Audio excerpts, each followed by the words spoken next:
afternoon, everyone. Thank you for joining us for today's online talk, which will be starting shortly at 3 p.m. For those who are here early, thank you for waiting patiently. While you're waiting, we would like to share with you a short video clip from our firm.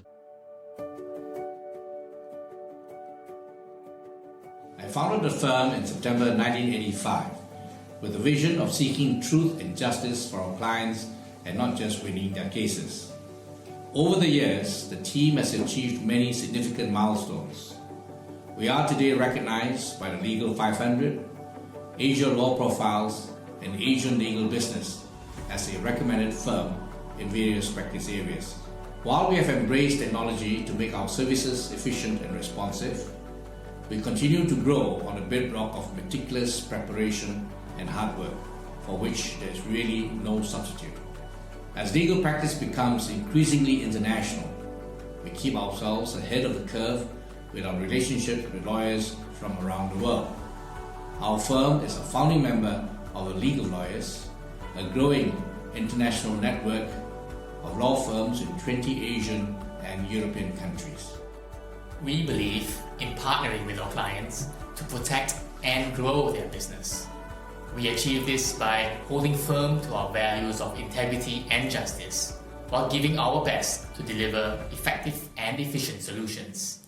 Instead of just legal services, we focus on developing great working relationships based on understanding and respect. We regularly advise foreign clients, including many Chinese investors, and have a ready appreciation for different ways of doing business. In corporate matters, we offer relevant and commercial solutions, often raising issues that clients may or may not have realized before. In negotiations, we believe in facilitating win-win outcomes.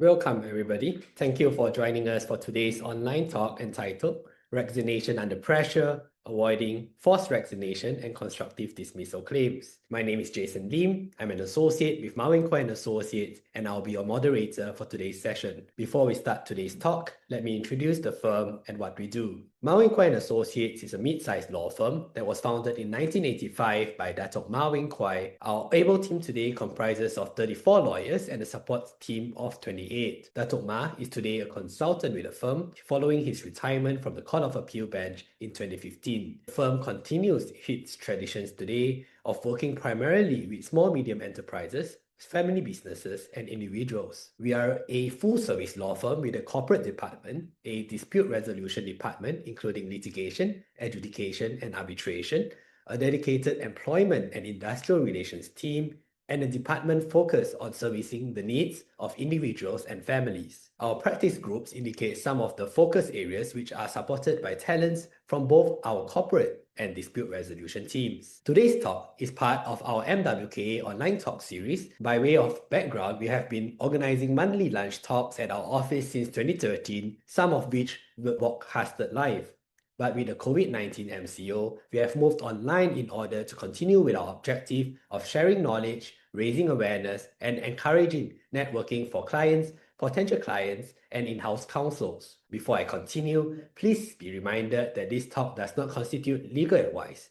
In the event you require specific legal advice to your matter, please contact us for a complimentary legal consultation, details of which will be given at the end of the talk. Now, please allow me to introduce our two speakers for today's talk. Our first speaker is Ms. Caroline Ng, who is an associate at our Dispute Resolution Department.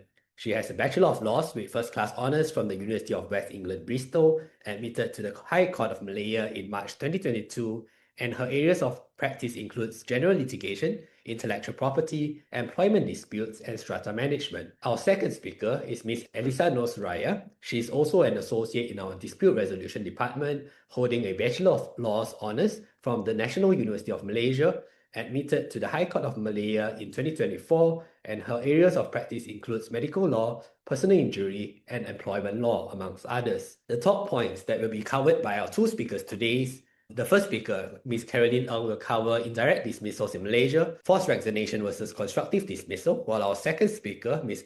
Elisa Nur Suraya, will cover case studies on constructive dismissal and forced resignation, as well as best practices for employers and employees. We will also conclude today's session with a Q&A session, so by way of reminder, if you have any questions, please do not forget to post it up on our chat box, and our speakers will endeavor to address them at the end. Without further ado, I will now pass the floor over to Ms. Caroline to begin our talk for today. Hello and good afternoon, everybody. My name is Caroline. Thank you so much, Jason, for the kind introductions. As Jason mentioned, today I will be speaking on two top points. Firstly, indirect dismissals in Malaysia, and secondly, forced resignation versus constructive dismissal. And this is just to be able to give Floor a good background and a good definition of a clear understanding of what these two distinct causes of action are.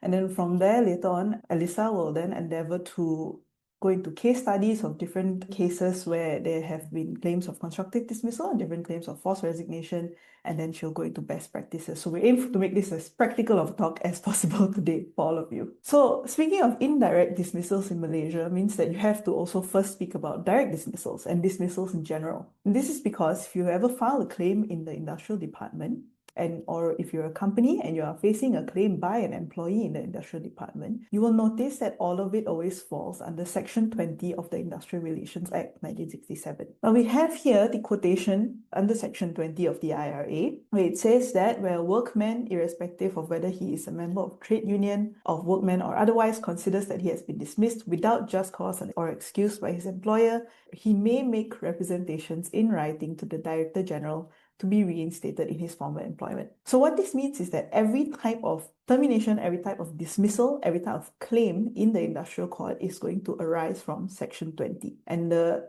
test here is very clearly laid out: without just cause and excuse. So later on, we're going to talk about what is considered to be a just cause or excuse to terminate an employee. But what is important to note is that when it comes to indirect dismissals, the distinction of it with direct dismissal is that an indirect dismissal doesn't originate from the company.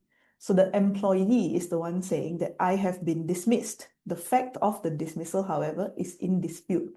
The company doesn't say that you're dismissed, you say that you have been dismissed by the company. Without just cause, when we talk about without just cause and excuse, the court is going to, it is up to the industrial court to determine what will fall into without just cause and excuse.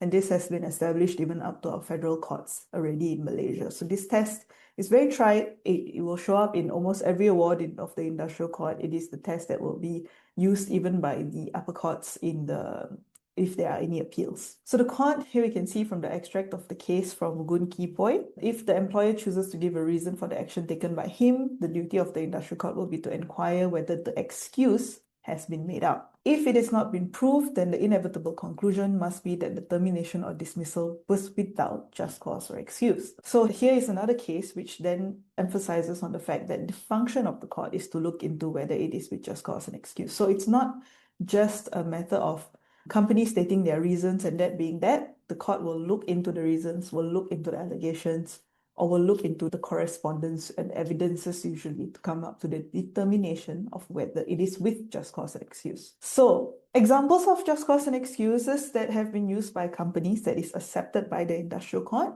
is things like poor performance, misconduct, insubordination, sexual harassment, and retrenchment. These are grounds that companies have used to justify their dismissal of employees. And if we look into the next slide, the court will also look at proportionality.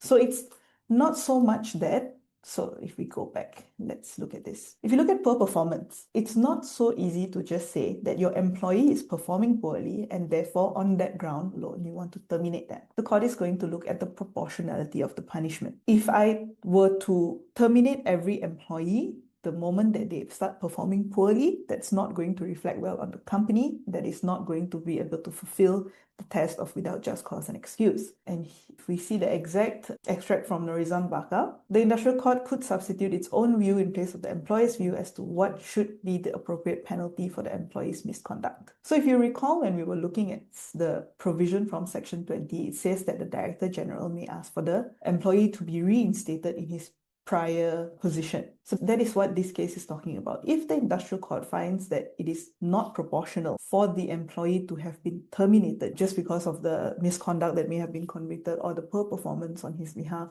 then the court may order for the employee to be reinstated into their previous position. And now to the definition of indirect dismissal, which is the basis for our talk today. Like I mentioned just now, indirect dismissal is where the dismissal doesn't originate from the company. the employee is the one who is saying that they have been dismissed. And here we have put two examples of indirect dismissal, which is constructive dismissal and forced resignation. So I'm going to go into the differences between these two. And I think it'll be a bit clearer as well when Alyssa goes into the case studies for these two causes. So here we have an extract from a case that talks about the burden of proof. So the most important thing when the dismissal is challenged or disputed by the company, the burden of proof will be on the employee to show that he has been dismissed by the employer, which is why usually when it comes to cases of constructive dismissal and forced resignation, when it goes into the industrial court, it is usually more of an uphill battle for the employee because they have to show that the company has acted in a certain way, done certain things to fulfill the tests and the elements for either constructive dismissal or forced resignation. So now we'll go into what these two things actually are. So constructive dismissal comes first. Constructive dismissal is a situation which is said to occur when the employee leaves or walks out of the employment as a result of the employer's actions. So what does this practically mean? If you see the second paragraph here, it says that it's considered to be repudiatory. When you enter into an employment contract with your company, it is a contract where you agree to do the job scope that is listed there. In return, the company is going to pay your salary. And of course, that is a very oversimplification of it because there are many other terms that come in your employment agreement. But constructive dismissal is when you are saying that the company has gone against the employment agreement so severely that it justifies you leaving your job because the company has acted in a manner which shows that they no longer want to be bound by the employment agreement. So the elements of constructive dismissal are here in a much shorter, in a simplified manner. So like I mentioned just now, there has to be a breach of the contractual terms. It has to be sufficiently important. I'll explain more on this later. The employee has to give notice to the company and they must leave without delay. So examples of breaches by the employer. What are we talking about when we say it's important enough to leave your contract of employment? So we've listed a few examples here: unilateral deduction of salary, demotion, non-payment of EPF, non-compliance of fundamental term of the contract of employment, transfer out of the company, and failure to provide a safe working environment. All of these have their own levels of severity, I would say. And usually for matters such as unilateral deduction of salary or demotion, that's a bit clearer, especially if your employment agreement specifies your job scope or your title, and you are being demoted to a lesser title or a completely different job scope. That is considered to be a breach by your employer. Now, in recent years at least, it doesn't have to just be a breach of the employment contract. It can also be a breach of an implied. This can be a unilateral change to the contract of service, which may include terms to humiliate the employee with the purpose of procuring his resignation or failure to provide work. So the expectation, the trust between an employee and an employer is that the employer will provide work for you to do. And in the event work is not provided to you, that is considered as a fundamental breach as well. But there's no, or rarely at least, there's no employment contract that's going to state exactly in the contract that the employer will hereby agrees to give you however much work to do in a week, in a day. As a result of that, this is considered to be an implied term. You enter into a contract with your employer, it is implied that it is to do a job. And if the company doesn't give you a job to do, then it's failure to provide work. So the reason why there are these implied terms in your contract is because of this thing called a mutual trust and confidence between the employer and the employee. Like I mentioned just now, previously, matters of constructive dismissal were only restricted to contractual breaches, but now it branches out a bit more to also where there is this breach of this implied mutual trust and confidence. And this has also been described to be making a workman's life so intolerable so as to force him to resign. Now, what do I mean by that? So if I can show you an example here, there's this case of Malaysian Institute of Management against Abdul Rahman bin Wahidin, where it was, read out the paragraph here, in claiming constructive dismissal, the claimant also relied on the ground that he was ridiculed, humiliated, and belittled. And this was done by the superiors shouting at him. Words like bloody and pathetic were used throughout the meeting. So even humiliation like this can go against the implied term of mutual trust and confidence that you have between the employer and the employee. So this is an example of a fundamental breach as well. And in this case, the claim for constructive dismissal was allowed by the court. So one of the other things that is also important to note in cases of constructive dismissal is that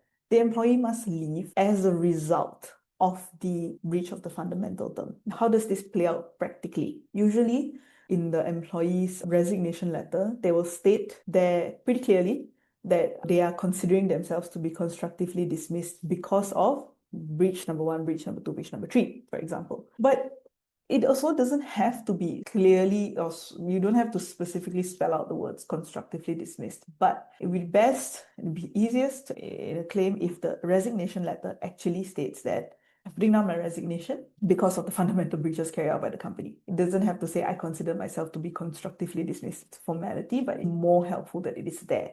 But the breaches have to be listed because you need to prove, and the employee needs to prove, that they are leaving as a result of these breaches done by the company. If the employee cites other reasons in their resignation letter, this may later weaken their claim for constructive dismissal. And what do I mean by this is, if, for example, an employee leaves his employment, he resigns, and while maybe there has been some fundamental breaches, but in his resignation letter, he says, I'm leaving because I had another job opportunity. Or just a standard resignation letter that just says, I wish to resign from my position. Then you cannot, or rather it's going to be much harder to claim for constructive dismissal. And in contrast we have forced resignation. Just to wrap up that portion, constructive dismissal is where the company acts in a way that makes it intolerable for you to stay in the company. So an employee has to show that the company has treated me in a specific way that has breached the employment agreement between the two of us. In cases like non-payment of salary, this is very straightforward, but in cases like victimization, where we're talking about humiliation and words used in meetings, then it can be a bit harder to prove. Usually you go by either minutes of meetings or if you can strengthen your case with other witnesses, but again, that part will be more clearly explained during our best practices section at the end. So what is forced resignation then? Forced resignation is involuntary. It's where your resignation is involuntary and you were under compulsion to resign. So this is an extract from a textbook rather. The precise formulation by the employer is immaterial, whether it be by invitation, request, or dictation, so long as the substance of it is that the employer places his employee in a position which the employee really has no option but to tender his notice. In such a situation, the reality is that the employee is dismissed. An oversimplification of forced resignation, just to give an example, would be an employer, representative, usually management, calls an employee into the office and says, we want you to resign, or we think that you should resign. And it must be then said that if you don't resign, we're going to terminate you anyways. So this is an opportunity for you to resign. And in that situation, an employee is left to feel like they have no other option than to resign. We're going to look at a case that explains this slightly better. So here, we're talking about burden of proof again. Like I mentioned earlier, it covers for both constructive dismissal and forced resignation that the employee is the one that has to prove that they have been dismissed. And in the case of Kuala Lumpur Glass Manufacturers Company against Lee Po Keng, see that the court here says it is the forced resignation is the existence of facts showing that an employee was put under compulsion to resign and that if he declined to do so, the employee would proceed to dismiss him in any event. They might be disclosed in the evidence elements of persuasion. So the standard for forced resignation, a mere suggestion could be said is not enough. For example, if the employer merely says, we think you could look for other opportunities, that might be a bit difficult to hit the mark. If it can be shown that the employee had the chance to take independent advice before tendering his resignation, then it is also a bit harder to then prove that you've been forced to resign. That's because if the employer finds out about it, they're going to say, oh, but you knew what you were doing. We didn't take that step to dismiss you. You considered yourself to have been forced to resign, but that's not on us. The considerations here are usually going to be the contents of the resignation letter again, and causation. That is to say that the resignation is linked to the threat to dismiss him. And then wrapping up on forced resignation. So it's very different from constructive dismissal because you could argue that constructive dismissal is where the company slowly does things to push an employee out. Whereas forced resignation is a bit clearer in the sense where they are telling you to resign. They're telling you that you have no other choice but to resign. So the considerations to fit into one of these two are quite different. So I'm going to pass the floor over to Alyssa now to then speak to you about the different types of cases in these two situations so that it helps Flo understand better. Over to you, Elle. Thank you, Caroline. Okay, now we move on to the case studies on constructive dismissal and also forced resignation. So we'll go one by one. We'll go through for constructive dismissal cases first. So as explained by Ms. Caroline, constructive dismissal arises where an employee resigns, but the resignation is not truly voluntary. So in the following cases, we will examine how exactly the industrial court assesses these constructive dismissal cases, and we will focus on the following issues on the slides, which is the dissatisfaction with the superior, proportionality in punishing employee misconduct, voluntary resignation, and also breach of fundamental terms of employment contract. For the first case, which involves Mariana binti Ramli against the company Palm Global Resources in Berhad, the claimant, Ms. Mariana, was employed as a HR executive since January 2015, and in 2020 June, the company appointed a new HR manager where the claimant was placed under her supervision. However, conflict regarding work-related matters arose between them, and around 3 months after, the claimant raised these complaints to the group managing director, who oversees the whole company. However, afterwards, the claimant was then assigned to another human resources department, which is, they call it the cross exposure exercise, CEE. So the company said that it was a temporary solution, so that it's just an assignment of her to another department and not a permanent one, with no change to her salary, no change to her job scope, and also no change to her reporting line. But she viewed that this is a transfer which breached her contract, and she opted to resign at the end of the month, and she alleged constructive dismissal. So the issues the court had gone through in this case was whether the claimant was constructively dismissed, whether the CEE amounted to a fundamental breach of her employment contract, and whether she was entitled to reinstatement or compensation. The court in the end decided that there was no constructive dismissal in this case because it is found that her resignation was actually voluntary, because it's mainly due to her unwillingness to work under her superior, because there were conflicts between her and her superior. And the temporary reassignment to another department was not a permanent transfer and did not actually alter her contractual terms.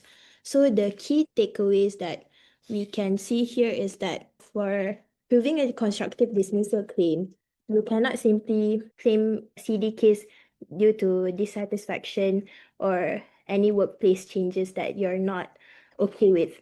And you need to clearly communicate to, like initially what she did, she complained to her group managing director, but you would have to actually go through what the company had suggested to you, and also understand that actually failing to engage with your employer or company can actually weaken your case for constructive dismissal. Next would be the case of Adnan bin Oso against the company Empire Manufacturing Sdn Berhad. So in this case, the claimant was employed as a supervisor in 9 March 2020. However, he was issued a show cause letter in August 2020 with actually 4 charges of sexual harassment against him. So the company did a domestic inquiry and found that he was guilty of 1 charge, and the panel of the domestic inquiry panel recommended a 3-day suspension as a form of punishment towards this sexual harassment charge that he was found guilty of. But the company did not exactly follow the recommendation of this DI panel. Instead, they demoted the claimant, reduced his salary up to only 300 ringgit, and removed his mobile allowance.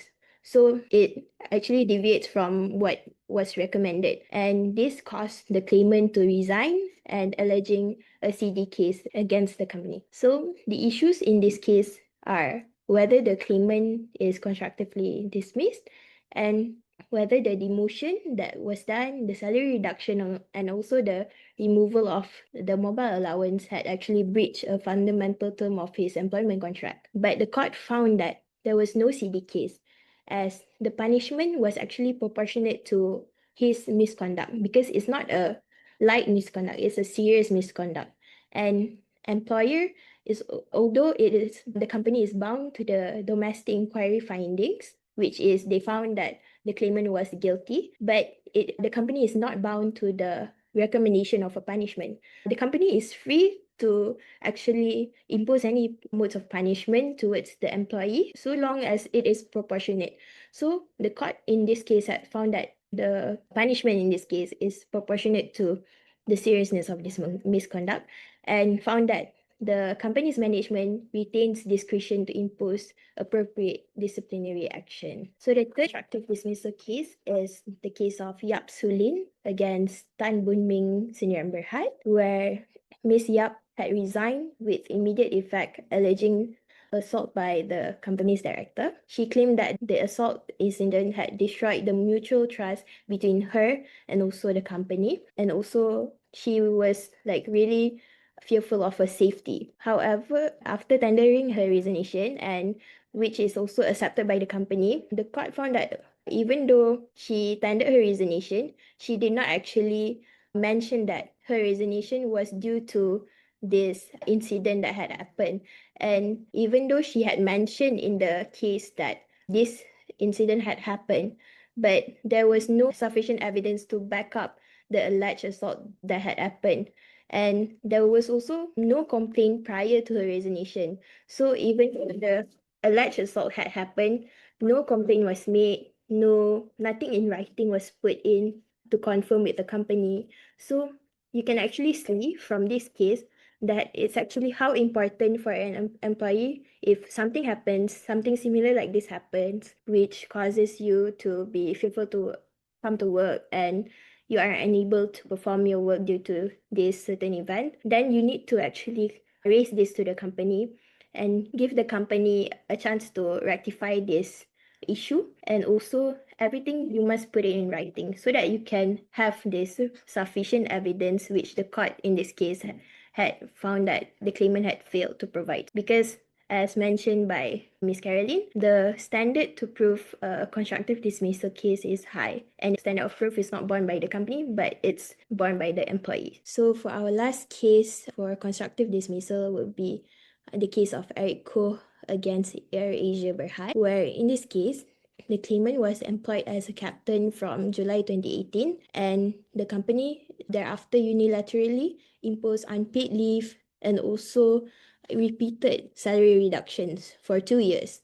So it's not a small amount that was reduced. It reduced progressively from 13,000 until 5,500. And between this, there were also multiple suspensions with little or no to pay. So in 2022, April, the claimant was informed by the company of indefinite unpaid leave. This caused him to resign shortly after, and in his resignation, he cited loss of livelihood. So the issues here, the same issues, whether he was constructively dismissed, whether the company breached a fundamental term of his employment contract. So in this case, different from the previous cases we've discussed, because he actually cited what's the reason of him resigning, and there is actually a breach of fundamental term of his employment contract, the court had decided that constructive dismissal in this case is proven because non-payment of salary and unilateral unpaid leave amounts to a fundamental breach of a contract. And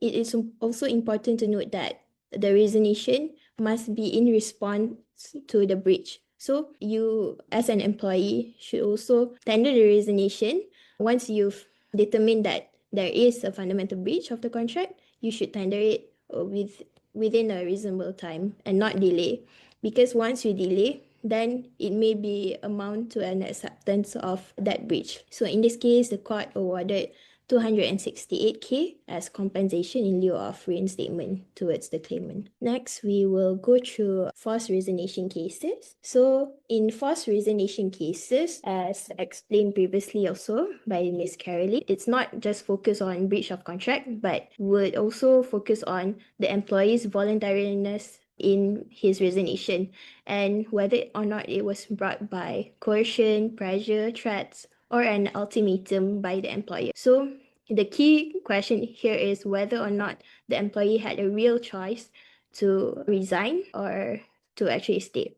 So the following cases will go through the issues of voluntary resignation, ultimatum, pressure or threat by the company. So the first case is the case of against Country Garden Pacific View. In this case, the claimant was employed as a QS in 2017 and her salary linked to her sales performance. However, from February to December 2018, she recorded 0 sales, which resulted in salary deductions. So the company issued her 9 warning letters and provided her 10 training sessions. So in this case, the claimant had requested for the transfer to another department, but she declined available roles. So basically, the company had only different roles available for her, but she was declining these available roles. So she agreed to resign if there are no alternative position offered, and she did sign this resignation form on 11 December 2018. So the issue here is whether she was forced to resign or did she resign voluntarily. So the decision in this case is that the court had deemed that the claimant's resignation was voluntary. So the forced resignation claim is dismissed because the claimant had failed to prove that there was actually coercion or resignation that was signed under protest. Because even though she is claiming that the resignation was involuntary, there was no evidence that she could raise to challenge the salary policy or also allege that there was coercion in her pleadings. Pleadings meaning that every time a case is brought to the court, you would have to state all the facts, what had happened in the case. But in this case, she didn't exactly state that the salary policy or coercion had happened. Even though if she had stated it, there was no evidence to back it up. Let's move on to the next case, which is the case of Muhammad Nasir bin Johari against Mai Bergelap. So in this case, she was employed as a production manager and CKS pension aide from January 2021. And the next year, February 2022, sent 2 resignation emails to the company. So the first email, he cited he wanted to resign because he got a better offer.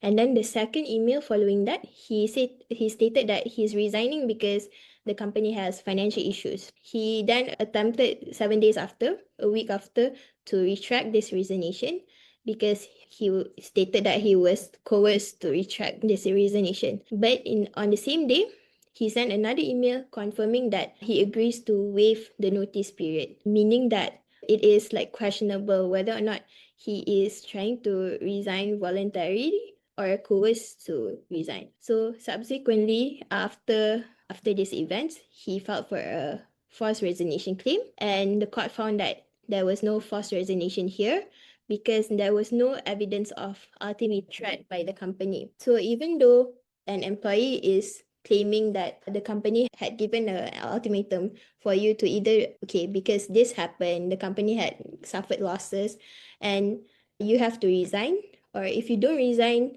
then we will impose disciplinary actions against you, or maybe one day terminate you. If a company states this, you would have to put this in writing. If the employee doesn't state this and simply resigns, then you could confirm that this resignation was made voluntarily, and everything, it's best to confirm either in letter or writing, because in this case itself, it stated that post-resignation correspondence between the employee and employer showed mutual agreement of the resignation terms, and the court viewed that the retraction of the resignation letter by the employee initially was an afterthought to support a forced resignation claim.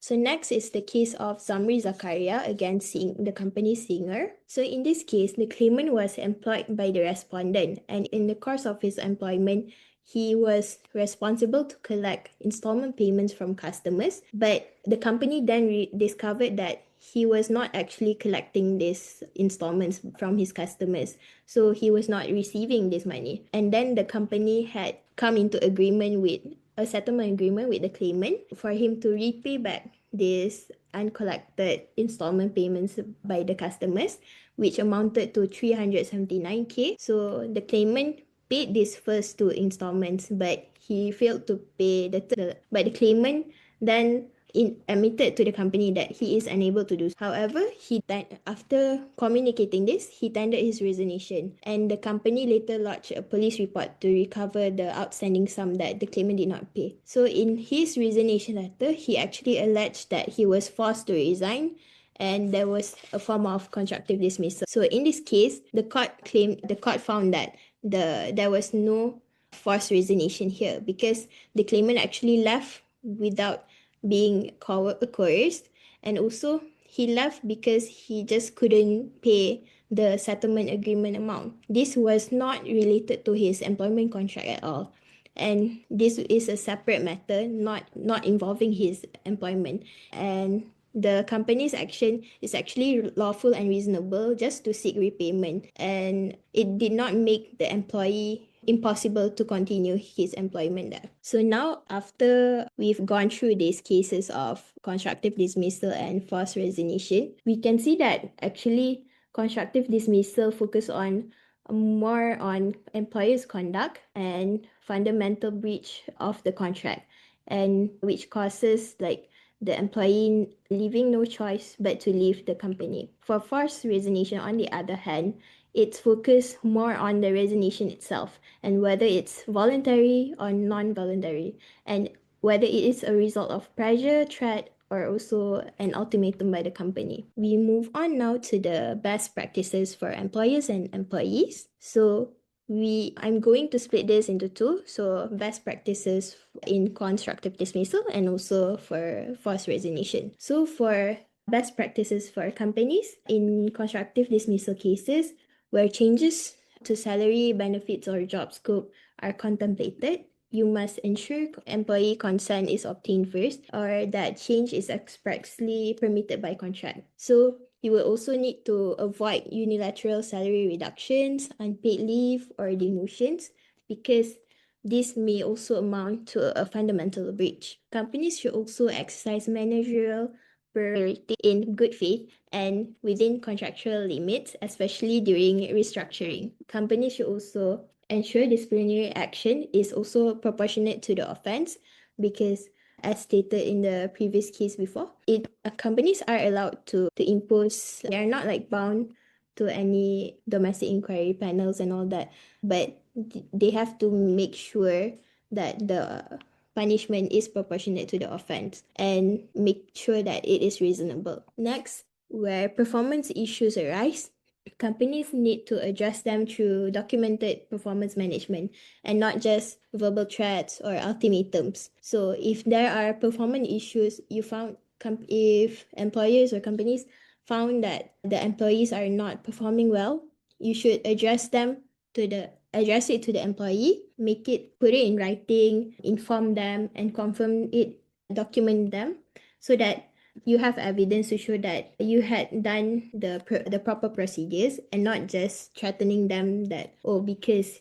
you had underperformed, then you have to leave. Furthermore, when an employee tenders a resignation, companies should ensure that the resignation was voluntary, clear, and also properly documented. And companies should avoid conduct that may be construed as coercion or forced resignation, and maintain proper records of any meetings, warnings, investigations, and communications at all times. On the other hand, for employees where there is dissatisfaction or mistreatment from the companies, you should formally first complain to the employer, so that you may allow the employer to have a reasonable opportunity to investigate and remedy the issue before you actually resign. Because once you resign and you don't have any proper reason, no evidence to show any constructive dismissal case had happened, then it's not helping your case for constructive dismissal. And you must ensure the true reason for resignation is clearly stated in your resignation letter and consistent in all communications.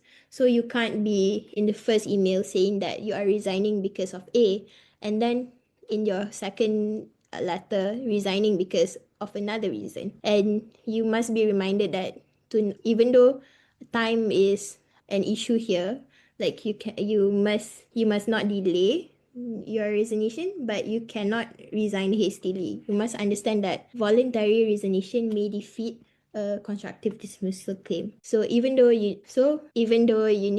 must not act hastily, you must also act promptly after you found out that there is a fundamental breach, to avoid being too seen to have accepted this breach. And you must retain all relevant documents, emails, and records to support any future claim.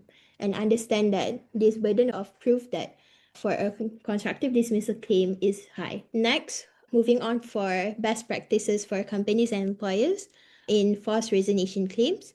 Companies should ensure any discussions regarding performance or disputes are professional and documented. Companies should avoid threats, ultimatums, or coercive statements that could be construed as forcing a resignation. And where an employee is underperforming or has financial obligations, like the case that we have discussed, you must provide clear and written instructions rather than pressuring them.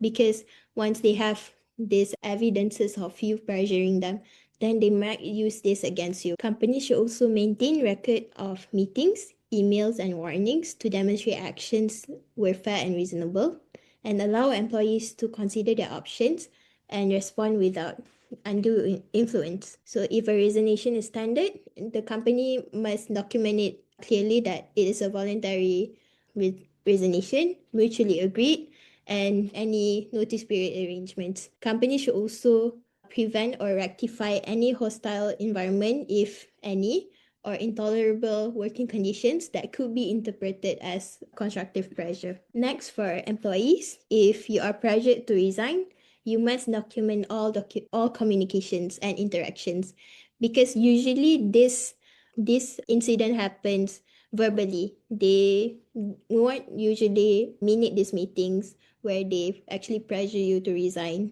or where they offer you an ultimatum. Once you've gone through this meeting, you must confirm what had happened, all these events with the company, and do not resign immediately. You must consider first whether your situation is due to coercion, threat, or undue pressure. You must also make a formal complaint if the company's conduct feels like a one, and also give the company a chance to rectify. You must also retain all evidence of these events and to show that you have left no choice but to actually tender your resignation. Similarly, the burden of proof would be upon you as an employee to show that resignation was forced, and you should avoid raising claims of forced resignation after you have tendered a resignation.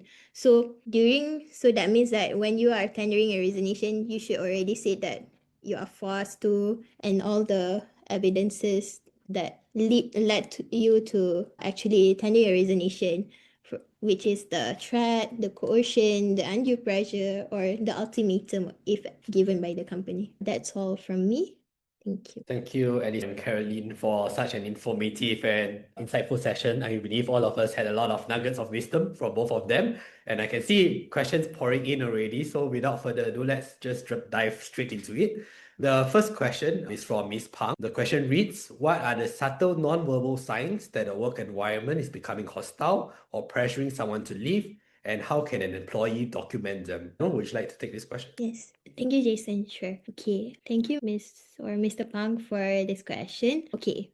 For this question, common subtle signs include sudden exclusion from meetings or decision makings in your work, and also being quietly removed or reassigned without any explanation. You could also consider persistent cold treatment or silence by your superiors or the one overseeing you. And also, on the other hand, you could also be micromanaged inconsistently or just single out for a small issue or a small problem, which would not necessarily the issue was due to yourself.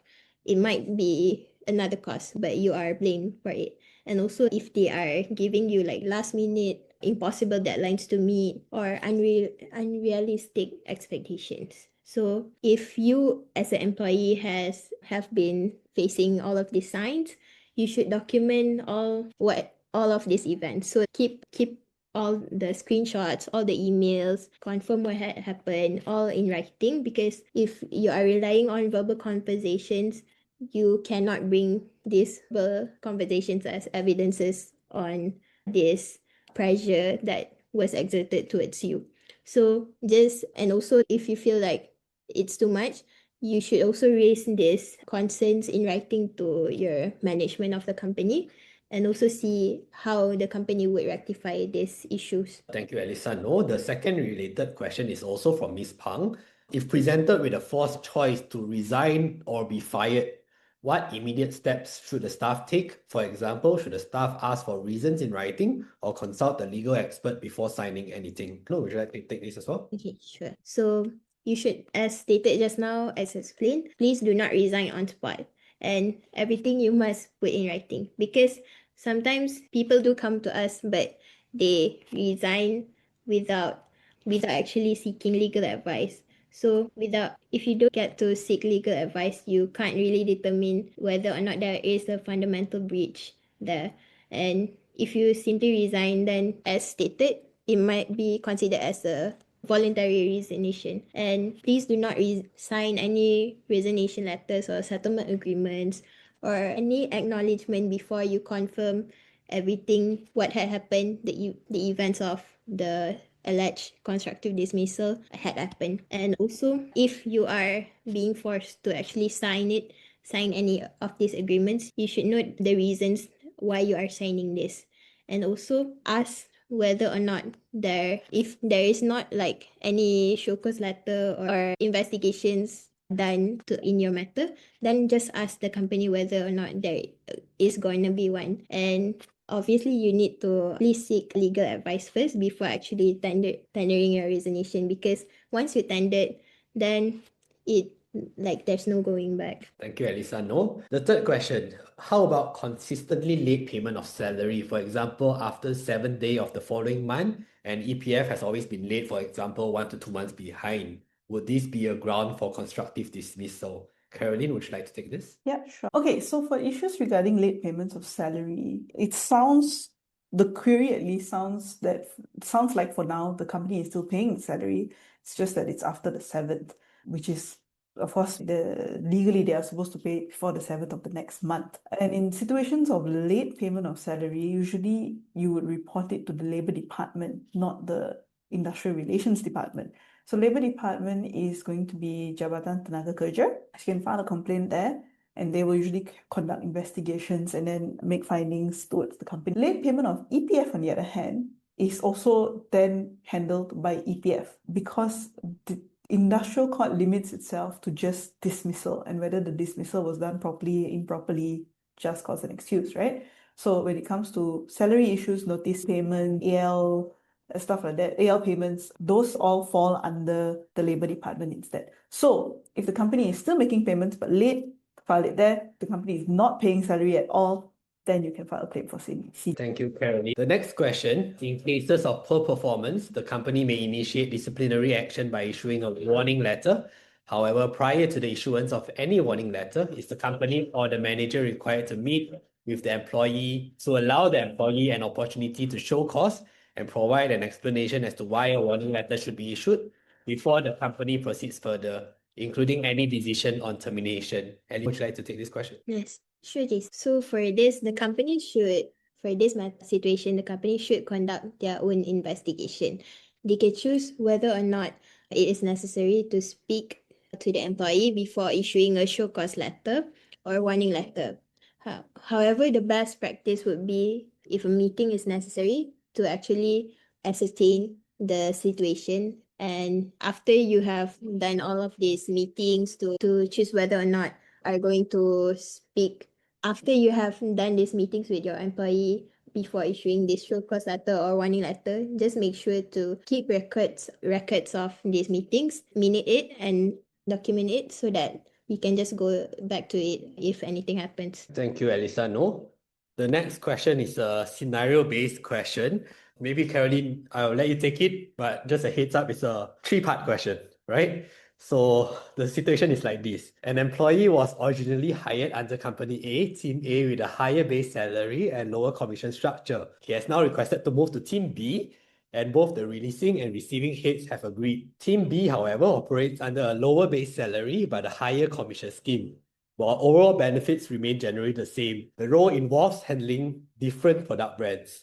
So the question is, from an HR and legal standpoint, first, can this be treated as an internal resignation or transfer, or should it be considered a new employment arrangement given that his package will be reduced? Second, Is a revised employment contract or addendum required in this situation? And thirdly, are there any key risks or compliance points, for example, potential claims of constructive dismissal, we should be mindful or before proceeding? Caroline? Okay, thank you, Jason. Okay, this question is a bit long, but I'm going to try to summarize this as best as I can. If the employee is being transferred to a different team within the same company, I would say that a whole new employment agreement is not necessary.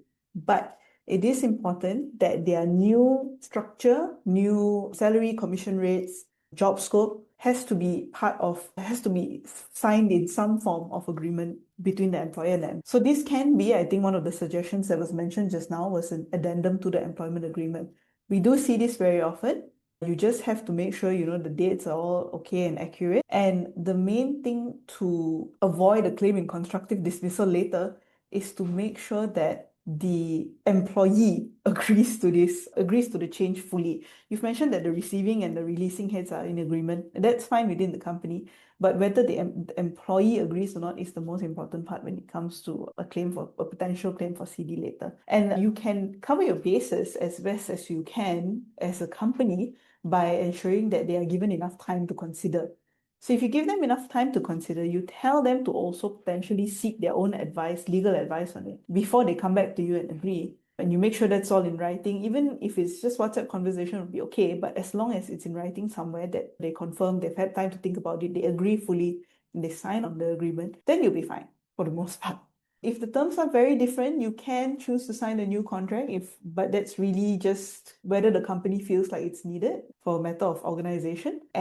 But in all fairness, even if they do offer him or her a new employment agreement, it is important, or it is only fair, that the previous tenure with the company is also recognized in the new employment agreement. I think that covers it all, Jason. Thanks. Yeah, I think covers. The next question, also for you, Caroline. If an employee is instructed to perform tasks outside their job scope or job title, can this amount to as a ground for constructive dismissal, particularly where the job scope is not stated in the letter of offer? Okay.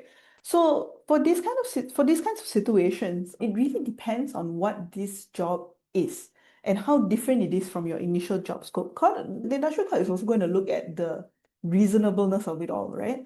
So for example, like if it really is completely out of your job scope, completely out of your expertise, and nothing that you can realistically perform, then you could potentially use that as a ground for CD.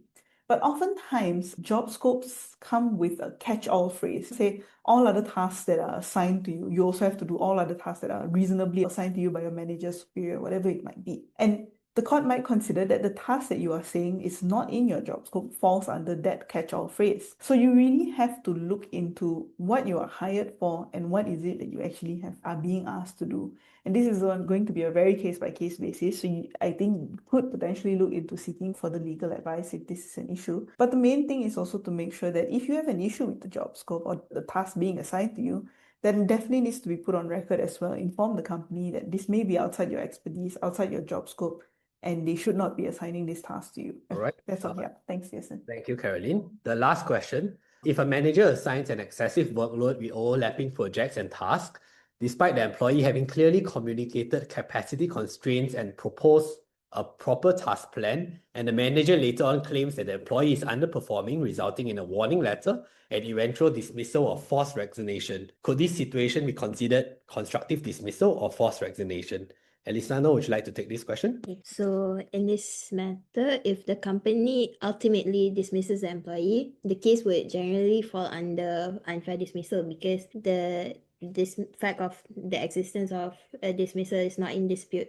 So in such cases, the burden would shift to the employer to show that the dismissal was carried out with just cause and excuse, including that the employee was actually genuinely underperforming and that the workload expectations were reasonable. However, if the employee resigns due to this excessive workload and ignored capacity constraints after communicating them to the company, and pressure arising from if there's any warning letters or underperformance allegations, this situation may potentially amount to a CD case, a constructive dismissal case.